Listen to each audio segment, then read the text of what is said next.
నమస్తే, welcome to my channel your Samrat 999 ఎదురిజం. అమ్మా, ఈ బెట్టింగ్ యాప్ల మీద కేసులు ఏమన్నా పెట్టిర్రో ప్రతి ఒక్క ఇన్ఫ్లుయెన్సరు ఒక ఎన్విరాన్మెంటల్ సైంటిస్ట్ అయిపోతాడు. ఏంటన్నా ఆపి ఒక చెట్టు దగ్గర ఉచ్చ కూడా పోయారు. ఫర్ ఎగ్జాంపుల్ మన రకుల్ రావు, మన కేటీఆర్ సార్ ఉన్నారు కదా, ఇప్పుడు చెట్ల దగ్గర అయితే ఉచ్చార కూడా పోయాడు. ఆయన ₹1 కమౌంట్లోనే పోసాడు. కానీ ఇప్పుడు సడన్గా ఎన్విరాన్మెంటల్ మీద ఎక్కడ లేని ప్రేమ వచ్చేసింది. నాకు కేటీఆర్ సాబ్ అంటే ఒక మంచి ఎడిటర్ గుర్తుకొస్తున్నాడు. బా, చూడండి జింకలు అమాయకంగా జింకలు, దున్నపోతులు. షబ్బాష్, ఏమన్నా ఎడిటింగ్ చేసిరా భాయ్సాబ్. నిజంగా బావమరుదులు ఇద్దరు, కేటీఆర్ సాబు ఇంకా హరీష్ రావు గారు ఏదైతే ఎడిటింగ్ చేసిర్రో జింకలు అమాయకంగా ఇట్లా. నేను ఆ పీకాక్ సౌండ్ బదులు ఆడ కేసీఆర్ ఎడుస్తున్నట్టు కూడా పెట్టచ్చు. అంత మంచి ఎడిటింగ్ చేయొచ్చు. ఎవడన్నా ఏనుగులు, పులిలు వచ్చినట్టు అన్నీ చేయొచ్చు. కానీ నిజంగా అన్ని గణం ఏది అమ్మా, ఇన్ని గణం జింకలు మన హైదరాబాద్లో ఉన్నాయా? నేను I want to ask the లొట్ట పీస్ English master KTR one simple question. Sir, do you know anything about sustainable construction policies? In your past 10 years, have you any time practiced it?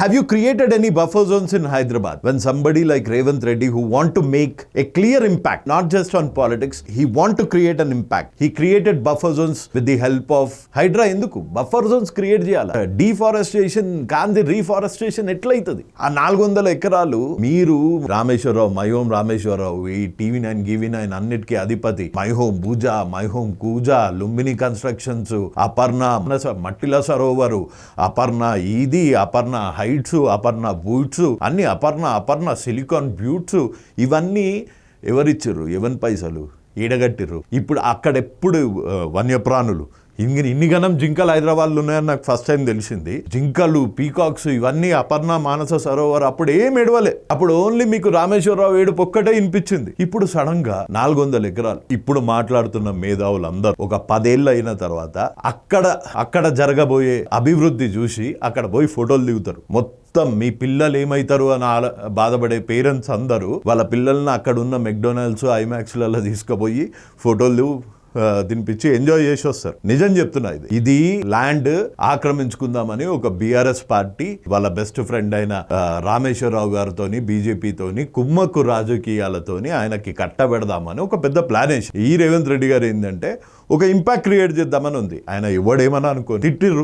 Buffer zones ఇదే నోర్లు ఇప్పుడు ఒక 400 ఎకరాల్లో deforestation అవుతుంది అని బాధపడిపోయి over acting చేస్తున్న సో కాల్డ్ మన environmental వాళ్ళు, ఆయన ఎప్పుడైతే బఫర్ జోన్స్ క్రియేట్ చేసిండో హైడ్రా అప్పుడెందుకు మాట్లాడలేదు? అప్పుడేమో చేసేది పేదోడి కడుపు కొడతారా అన్యాయం. పిచ్చోళ్ళు కాకండి, ఎడిటింగ్ వీడియోలు అవన్నీ చూసి పిచ్చోళ్ళు కాకండి. ఇది ఒక రాజకీయ ప్రేరేపిత ఉద్యమం, అంతేగాని ఇందులో ఎన్విరాన్మెంటల్కి వచ్చిన డెఫినెట్ గా ఒక 400 ఎకరాలు అంటే ఎంతో కొంత డిఫారెస్టేషన్ అయినప్పుడు కొంచెం ఇంపాక్ట్ ఉంటుంది. కానీ దీనివల్ల రేపటి నుంచి ఆక్సిజన్ రాదు. హైదరాబాద్ లంగ్స్ ని పంక్చర్ చేస్తున్నాడు రేవంత్ రెడ్డి. ఇదంతా ఒక political gimmick, cheap tactic. And ఇంకా చెప్పాలి అంటే గచ్చిబౌలి కానీ, కుక్కడపల్లి కానీ, అదేది బాచుపల్లి సర్కిల్ దగ్గర, ఆడ బాచుపల్లి దగ్గర ఒక చిన్న లేక్ ఉంటుంది. ఆ లేక్ చుట్టుపక్కల కబ్జాలు, ఎన్నో గట్కేసర్ దాకా నీ కబ్జాలు ఉన్నాయి కదా మిస్టర్ కేటీఆర్. అక్కడ ఇక్కడ జింకలు, నెమ్మళ్ళు రావా? ఈడొక్క చోటకే వస్తాయా? హెచ్యూ జింకలు ఒక్కడనే పట్టించుకుంటావా? గట్కేసర్లోనే నీ అసలు యాదగిరిగుట్ట రోడ్డులా మీరు చేసిన కబ్జాలు, నువ్వు, మా కవితక్క, ఆ మైహోం భుజా, మీ మైహోం రామేశ్వరరావు గారు ఎన్ని వేల ఎకరాలు హైదరాబాద్లో తిన్నారబ్బా. కోకాపేట ల్యాండ్ ఆక్షన్ చేసినప్పుడు అప్పుడు డిఫారెస్టేషన్ కాదా?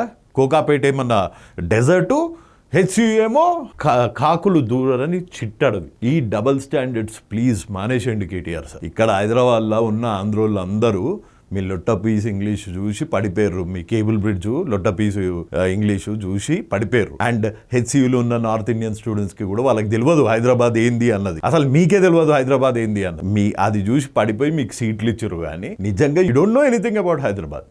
డెఫినెట్ గా డిఫారెస్టేషన్ కి ప్రతి ఒక్కళ్ళు అగెయిన్స్ట్. కాకపోతే ఒక బఫర్ జోన్ క్రియేట్ చేస్తారు. ఇంకో బఫర్ జోన్ క్రియేట్ చేయమని హర్తాలు చేయండి, అంతేగాని ఒక డెవలప్మెంట్ యాక్టివిటీ మళ్ళీ ఇదే ముఖంతో మీరు ఏమడుగుతారు? రేపొద్దున ఏం చేసినావు? 5 ఏళ్లలో కట్టిన ఒక్క బిల్డింగ్ పేరు చెప్పు అని అన్నారా? ఆయన ఒక మంచి ప్రణాళికతో వెళ్తున్నారు. నేను నిజం చెప్తున్నాదా, రేవంత్ రెడ్డి గారు ఒక నిస్వార్థమైన లీడర్. బెట్టింగ్ యాప్స్ గురించి నోరు కూడా తెలియరే, సిగ్గులేని ఐటీ మినిస్టర్ నువ్వు. అప్పళ్ళ ఆయన ఒక సీఎం హోదాలో ఒక సిట్ వేసిండు దాని మీద. మీరు వాళ్ళ దగ్గర పైసలు, మంచి మాటలు వస్తలేవు, వాళ్ళ దగ్గర పైసలు తిని కూర్చున్నారు. మీ పార్టీలోనే ఉన్నోళ్లే సగం, సావిత్రక్క, ఆ దీప్తి సునయన, వీళ్ళందరూ ఎవరు? మీ చుట్టాలే కదా. వాళ్ళందరూ రామక్క అని డాన్స్ చేసిన వాళ్ళే. సో దయచేసి ఒక పాలసీతోని, ఒక క్లారిటీతోని ముందుకెళ్తున్న లీడర్ కి ఎడిటింగ్ వీడియోలు చూసి దయచేసి, రాజస్థాన్ వీడియో ఆ నెమళ్ళు అరిషేడ్ది, ఆ నెమళ్ళు అరిషేడ్దేమో ఆడియోగ్రాఫిక్స్, ఆ జింకల్దేమో రాజస్థాన్ జైపూర్ లో వీడియో. తార్ జీప్లు వెళ్తా ఉంటే జింకలు కనిపించినాయి, అరంబీ ఫారెస్ట్ ఏదో ఉంటుంది, దాన్ని తీసుకొచ్చి ఈడ పెట్టి రేపొద్దున్న నుంచి ఆక్సిజన్ దొరకదు అన్నట్టు తయారు చేసి ఒక క్రైసిస్ క్రియేట్ చేసి మీరు ఏదైతే నాటకాలు మింగుతున్నారో అది దయచేసి ఆపేసేయండి. అండ్ ఒక లీడర్ ఒక విజన్తో వెళ్తున్నప్పుడు ఆయనకి దయచేసి సపోర్ట్ చేయండి. ఇంతకన్నా పెద్ద సుత్తిగొట్ట. కానీ ప్లీజ్, సస్టైనబుల్ కన్స్ట్రక్షన్ వాల్యూస్ అంటే ఏంటి? అది మనం కుక్కడపల్లిలా, బాచుపల్లిలా, గట్కేసర్లా, బగాయత్లా, మియాపూర్, కొండాపూర్, ఇవన్నీ కూడా ఒకప్పుడు అడవులే సార్. ఇప్పుడు మీరు అనుకుంటున్న న్యూయార్క్ చేసినా అన్నారు కదా, డ్రైనేజ్ బోనికి కూడా నీళ్లు లేవు ఆ గచ్చిబౌలిలా, అట్లా తయారు చేసారు మీరు. సో ఒక ప్లాన్డ్గా ఒక బఫర్ జోన్ క్రియేట్ చేసి, ఒక డిఫారెస్టేషన్ చేసి, మళ్ళీ అగ్రిఫారెస్టేషన్ చేద్దాం అనుకుని వెళ్తున్న లీడర్కి దయచేసి సపోర్ట్ చేయమని కోరుకుంటున్నా. ఇది జస్ట్ అపోజిషన్ పార్టీస్కి ఒక క్రిటిసైజింగ్ వీడియోస్ అన్నట్టు చూడకుండా, ఇది ఒక ఎన్విరాన్మెంటల్ సైకిల్ లాగా చూడాలి. అండ్ డెఫినెట్గా ఒక బఫర్ జోన్ క్రియేట్ అవ్వాలి. అండ్ అట్లనే రీఫారెస్టేషన్, అగ్రిఫారెస్టేషన్ కూడా ఎక్కువ కావాలి. And sustainable best construction practices ఈ 400 ఎకరాలలోనే కాకుండా ఈ అడ్డం దొడ్డం హైదరాబాద్లలో ఉన్న ప్రతి ఒక్క చోట సస్టైనబుల్ కన్స్ట్రక్షన్ వాల్యూస్ ఉండాలి అని కోరుకుంటూ సెలవు తీసుకుంటున్నా. జై హింద్.